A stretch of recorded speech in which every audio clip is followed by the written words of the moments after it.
elected a Green MP in 1972.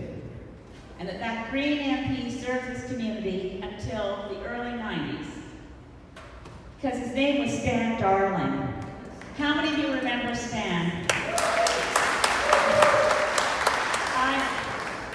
I worked with Stan Darling a lot because he was, and anyone in that era can tell you, he was the firebrand who made sure this country dealt with acid rain. It was Stan Darling, who was a progressive conservative, so he started the Green Party before there was one. And he would not, God rest his soul, I'm sure he wouldn't want me to take away his progressive conservative credentials, but I know that this region can elect a Green MP because regardless of his party affiliation, God loves Stan Darling. He worked so hard. He made Brian Mulroney pay attention to acid rain, and Brian Mulroney did.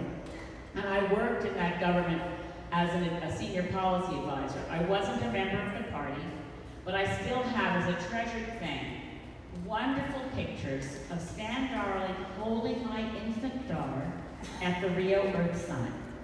As we were there together, that's one of the ways, I mean, Gord just gave you the chronology of what we did as a country when we signed the treaty, the United Nations Framework Convention on Climate Change, what it meant to us, what the scientists tell us.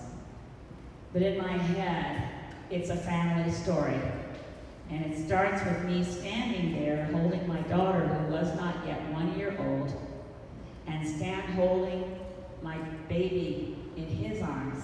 He sent me wonderful photos and a certificate when the Rio Earth Summit was over. So I know something else about how to measure our progress.